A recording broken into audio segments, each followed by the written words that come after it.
porque no hay ideas sin consecuencias ni verdades absolutas. Para conocer es necesario preguntar. Preguntarnos inicialmente y preguntar. Por eso me da mucho gusto que esté con nosotros Eduardo Villegas, gracias Eduardo, que es coordinador de Memoria Histórica y Cultural de México, porque hay muchas actividades en estos ámbitos que tienen que ver con la lectura, con las actividades culturales que buscan fijar la memoria. Y me da gusto, te repito, porque estás con nosotros para que nos hables de este proyecto que tienen para este año. Gracias.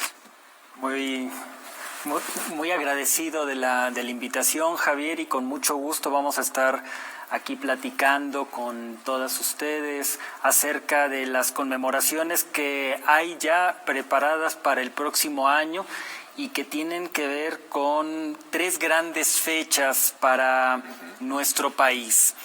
La primera, que es casi una herida abierta, que tiene que ver abierta. Y que sigue abierta, con el 13 de agosto, cuando en 1521 finalmente, cae la ciudad de México Tenochtitlan e inicia el periodo que conocemos como la colonia. Hay que hacer un ejercicio de reflexión y de valoración histórica acerca de ese tema, porque se cumplen 5 siglos. El segundo, que es un gran motivo de celebración, que son los 200 años de la conclusión de la revuelta que conocemos como independencia, que inicia, como bien sabemos, en septiembre de 1810, pero que ya tiene su conclusión militar formal el 27 de septiembre de 1821, cuando entra el ejército trigarante a la Ciudad de México por la calle de San Francisco, que ahora se llama Madero, o Francisco y Madero. Ya se volvió de San Francisco y Madero. Claro. Al día siguiente, el 28, es cuando se firma el Acta de Independencia, el 28 de septiembre de 1821. Entonces vamos a tener esas 2 grandes celebraciones, y de hecho el presidente ha pedido que el próximo año se le dedique a la independencia nacional, a la independencia y la grandeza nacionales. Y como corolario, hay una polémica celebración que será respecto de los 700 años de la Ciudad de México, porque de manera tradicional se refiere a 1325. Pero las ciudades, y es el argumento que está utilizando la Ciudad de México y nosotros vamos a apoyar, las ciudades no se forman de un día para el siguiente, sino que son procesos. Es muy probable que incluso en estas tierras haya habido asentamientos humanos muchos siglos antes. Pero los asentamientos más sólidos empiezan justamente unos 4, 5, 6 años antes. Entonces, para recordar el inicio de los asentamientos de la Ciudad de México, pues se les celebrarán 7 siglos de que se empieza a ya establecer una formación mucho más sólida en términos de estructura política, cultural y demás. Entonces son 3 grandes celebraciones que vamos a tener el próximo año. ¿Por qué la memoria es importante, Eduardo? ¿Para qué? El presidente constantemente insiste en el punto de la memoria, porque dice que, es casi un lugar común.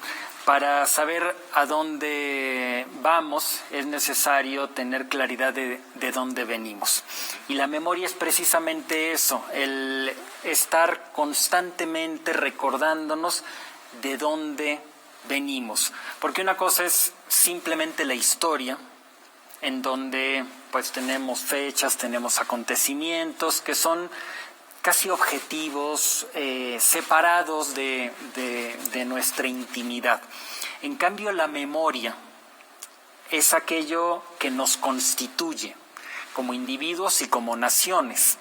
Es decir, imaginemos todos el escenario en donde dejamos de recordar, dejamos de tener nuestros recuerdos más inmediatos.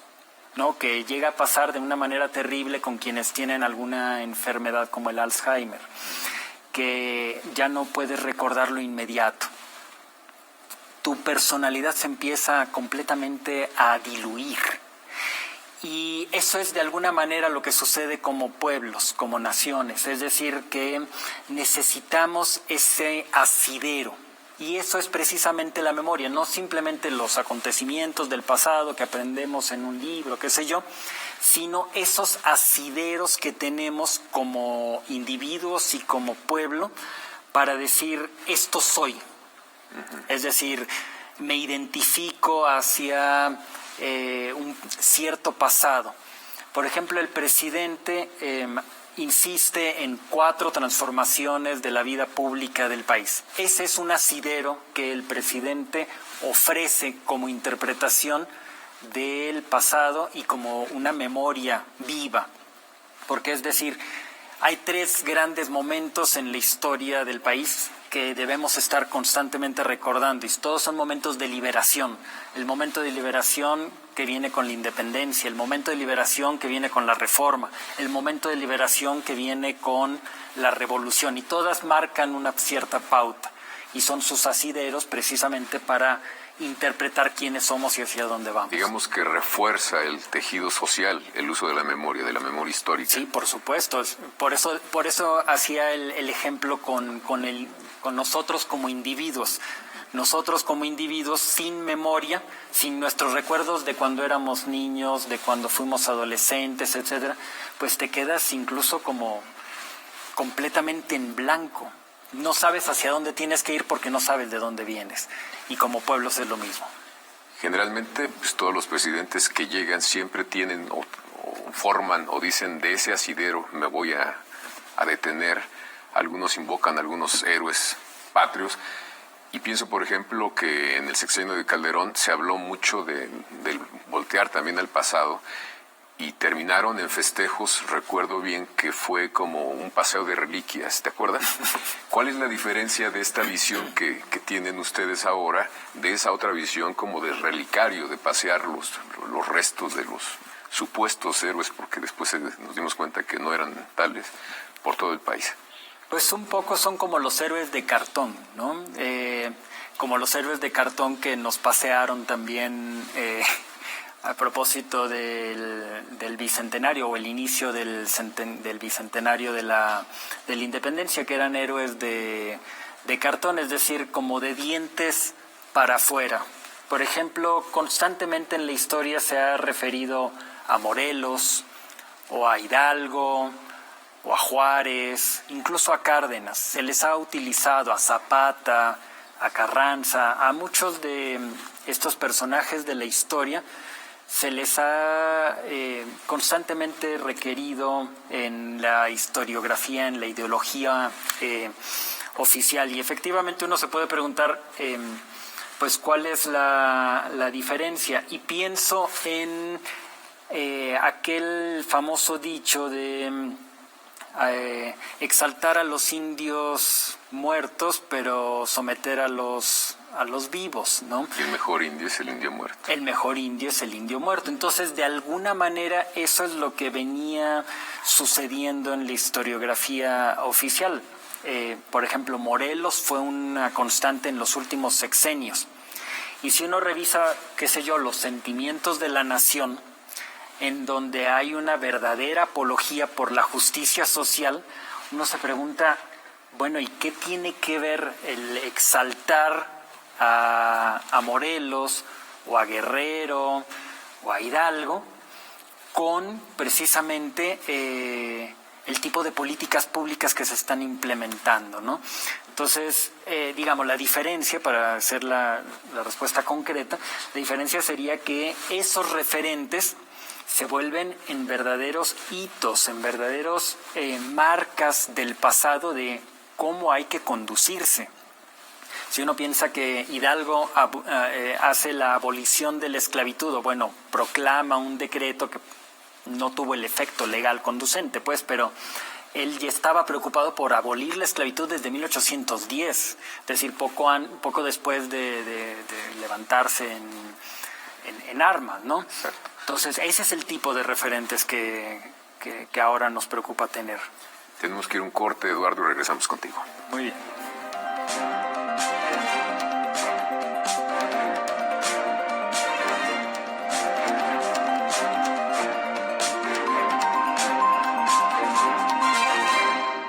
No pudiste ir a ver a tu familia, pero igual te mantuviste cerca. No pudiste ir a la escuela, pero igual seguiste enseñando. La contingencia sanitaria nos ha limitado, pero el INE quiere asegurarse que tu opinión cuente. Por eso, si tu INE venció en 2019 o 2020, igual te servirá para votar y como medio de identificación hasta el 6 de junio de 2021. En 2021, el voto sale y vale. Contamos todas, contamos todos. INE. Cuando las empresas compiten, tú puedes escoger la opción que más se ajuste a tu bolsillo y a tus necesidades. Yo voy a la farmacia de genéricos y encuentro el medicamento más barato. Prefiero quedarme en casa y pedir mis medicinas a la farmacia que no me cobra por el servicio a domicilio. A mí me gusta comprar en la farmacia grande porque encuentro todo lo que necesito, hasta papel de baño. Con competencia, tú eliges. Un México mejor es competencia de todos. Comisión Federal de Competencia Económica, COFESE. Visita COFESE.mx.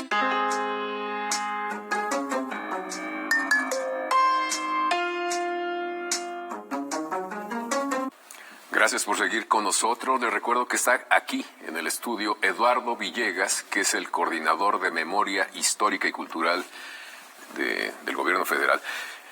Eduardo, nos estabas hablando de un acercamiento a la historia, a la memoria no tan convencional. Me acordé de esos versos de Paz que dicen, hablando de la historia, que la historia es el error. La verdad es aquello más allá de las cosas, más allá de los nombres que los hombres desdeñan. Y lo que veo de la propuesta que tienen ustedes o que tú nos estás planteando es ver de manera crítica al pasado. Podemos juzgar al pasado. Y de hecho este gobierno se ha caracterizado y ha causado polémica el que se pida, por ejemplo, o que se les pida, digamos, por ejemplo, al gobierno español que pida perdón por las atrocidades que cometió en América, y se han escuchado muchas voces en donde se dicen que para qué pedir perdón, ya se pidió perdón, eso ya pasó hace mucho tiempo, es absurdo de que se siga insistiendo en ello, pero ¿cuál es el espíritu, el por qué es necesario hacer, digamos, este trámite, esta petición, con todo respeto, pero se hace? Pues sí, efectivamente es uno de los temas polémicos, porque, bueno, surge como una comunicación entre presidentes y que el gobierno español aparentemente decide filtrarlo porque no está de acuerdo con la solicitud. Pero el espíritu tiene que ver con una reconciliación que debemos tener y que precisamente estas fechas nos invitan a tener. Es decir, estamos a unos meses de recordar estos acontecimientos, notablemente los 500 años que dan inicio al periodo colonial, y lo que tenemos es lo mismo que en 1492, cuando se tuvo la efervescencia por el tema de la llegada de Colón a las Indias Orientales, etcétera.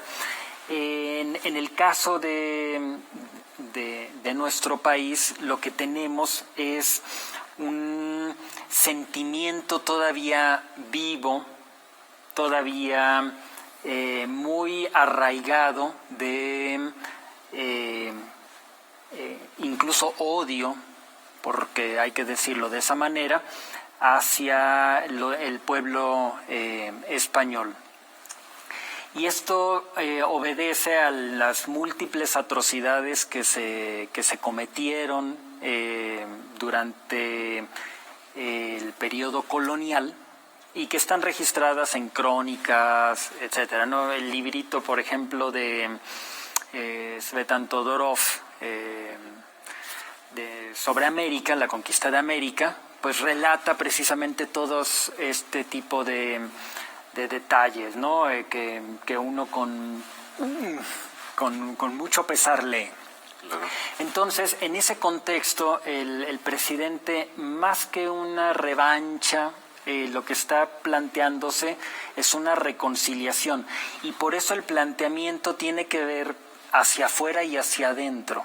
Es decir, hacia afuera por la relación con el pueblo español, con las órdenes religiosas que llegan de parte del Vaticano, con los pueblos que de alguna u otra manera invaden nuestro país, como Francia, el Imperio Austrohúngaro o incluso Estados Unidos, y se busca más bien decir, esto es parte de nuestra historia, esto nos configura, y sin embargo tenemos que poner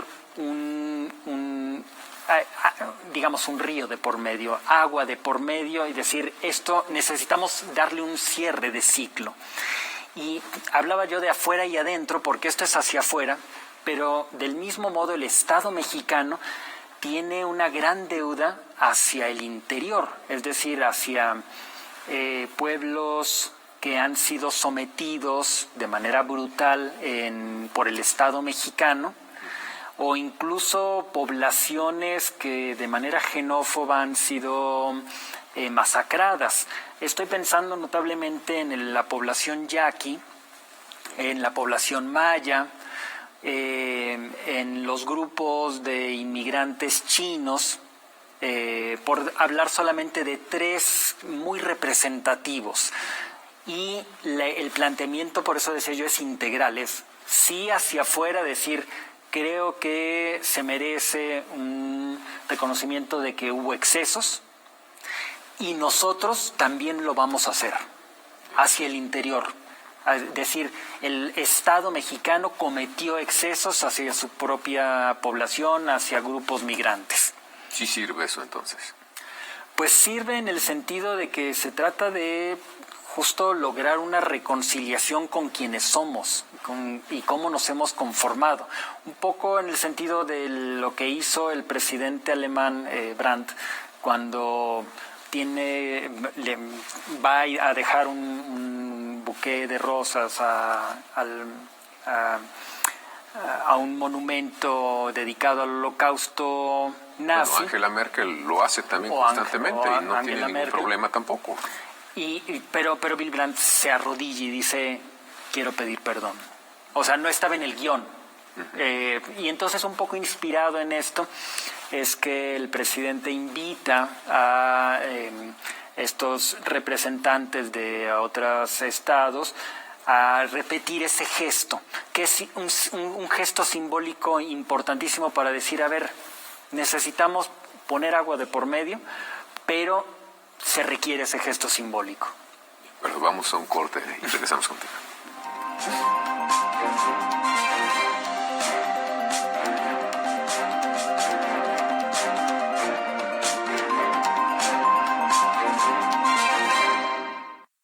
Ella no fue una poeta mexicana más, sino que dada su personalidad atrayente e impositiva, supo ganarse la categoría de musa, no solo para intelectuales, también para políticos y gente del espectáculo. Mi dolor es tan profundo como el tuyo, mi familia es mi raíz. Pita Amor en Relatos de Mujeres, episodio de estreno, martes 22 horas, por Canal 22. La cultura se ve en todas partes.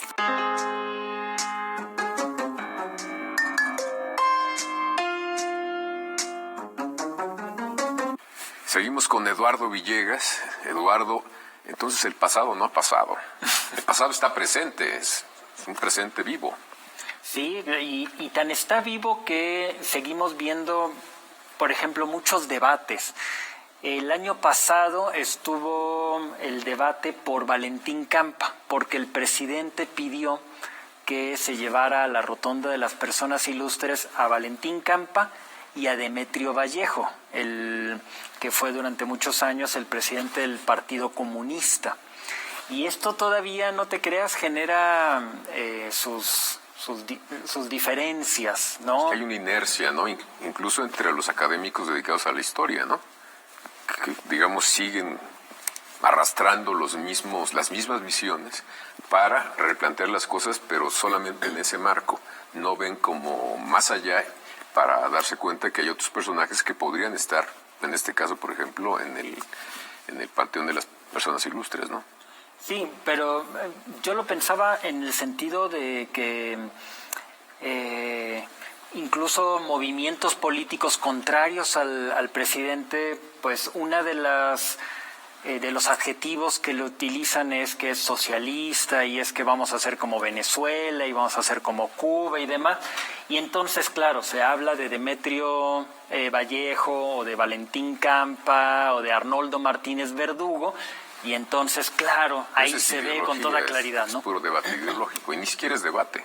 Ojalá no que fuera. Pero el presidente, cuando está pensando en estos personajes, es para referir que la lucha actual de un movimiento que busca reequilibrar las injusticias sociales y demás, pues no nace de la nada, sino, y otra vez es el regreso a la historia, es reconocer que todos estos movimientos son también el producto de una historia. Si uno piensa, por ejemplo, en el feminismo, el ganar el voto, que fue muchas décadas posterior a cuando se hace el voto universal en México, ¿no? Es hasta el 50 y tantos.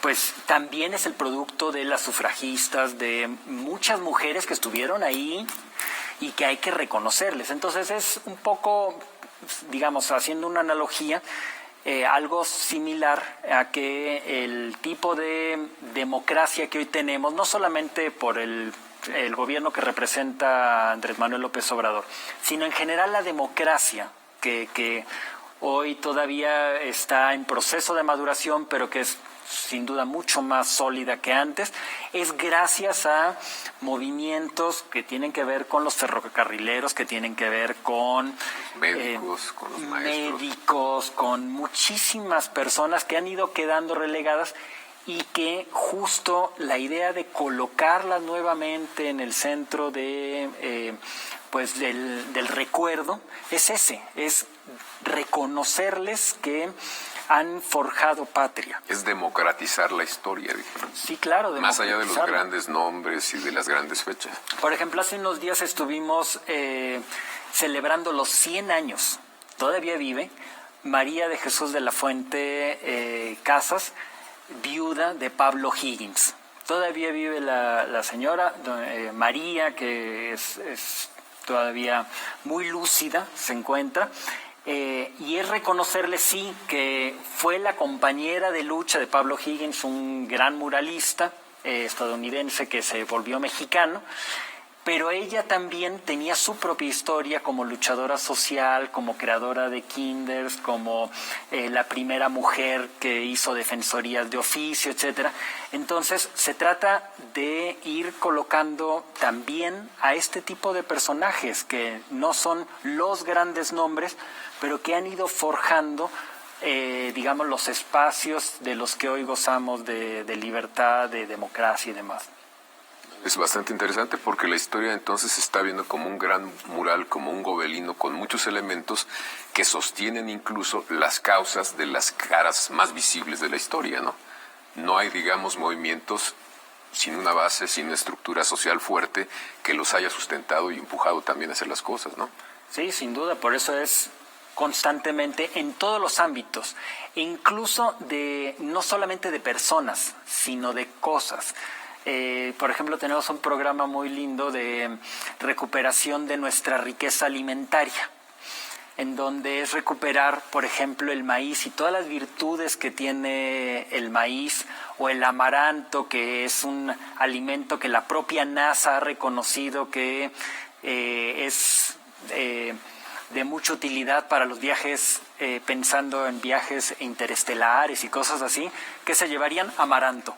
Y el amaranto, pues, es una planta que se domestica originalmente en nuestro país, ¿no? Entonces, cosas como esta, que es también reconocer la grandeza que se tiene en el país, no solo de las personas que nos han dado lo que somos, sino incluso los productos o las personas olvidadas, porque hablando de maíz o de amaranto, de nopal, etcétera, tenemos a las productoras, productores, o podemos imaginar que las mujeres fueron las que domesticaron el maíz, las que domesticaron el amaranto, y esto queda olvidado en la historia. Entonces, un poco es también ir recuperando que son muchas las personas a las que les debemos lo que hoy tenemos. Es ponerlas en el centro de la plaza pública de la memoria colectiva para decir, también de allí venimos, ¿no? Por eso la Ciudad de México, y me encantó, está haciendo en el Paseo de la Reforma, había 70 y tantas estatuas dedicadas a varones. Entonces ahora van a dedicarse 14 estatuas a mujeres y empezaron con Leona Vicario, pero la segunda está dedicada a las forjadoras anónimas de la patria, porque es también reconocer esta otra parte, ¿no? De donde son a través de las manos, de la cocina, del esfuerzo, de la lengua materna, que se forja la patria. Me recordaste la Secretaría de Salud, que tiene muchos médicos eminentes, y hasta el fondo. Existen creo que 2 estatuas de mujeres y eran enfermeras, ¿no? Me llamó mucho la atención sin tener todo este contexto del que me hablas. Estamos casi por terminar. ¿Qué viene, digamos, para estar atentos en este uso de la memoria desde tu posición, para que estemos atentos a lo que se está preparando? Bueno, ya he mencionado las 3 grandes fechas que se van a tener el próximo año. ¿Qué va a pasar con Colón? ¿Qué va a pasar con Colón? Bueno, en este momento está retirado. El pedestal le pertenece a la estatua. Es decir, es parte del estatua. Y el gobierno de la ciudad, junto con especialistas del INAH, están haciendo una evaluación técnica de las condiciones en las que se encuentra la estatua para la restauración, pero al mismo tiempo también una evaluación como política de la pertinencia de recolocarlo o bien darle un espacio en un museo y tal vez colocar otro tipo de representación ahí. Como pasó con los indios verdes, ¿no? Que los han movido. Sí, que esté el proyecto de regresarlos, el próximo año, de regresarlos de donde los terminaron colocando por allá botados. Exacto. Regresarlos al inicio de Reforma, que es donde estaban originalmente, y que por una cuestión ahí de afrancesamiento porfirista dijeron, no nos gustan esos indios, hay que quitarlos de aquí, ¿no? Pues cosas interesantes veremos, estaremos atentos a toda la propuesta que nos hagan, Eduardo, para recuperar esa memoria que no habíamos visto suficientemente bien, porque veíamos solamente algunos nombres y algunas fechas, y esperamos que participes también con nosotros en otro momento. Por supuesto, ya vendremos por aquí para platicar sobre la lectura. Que es otra forma de la memoria, otra de las formas de la memoria. Y si quieres, cierro con eso. Uno se podría preguntar por qué la coordinación de memoria lleva la estrategia de lectura.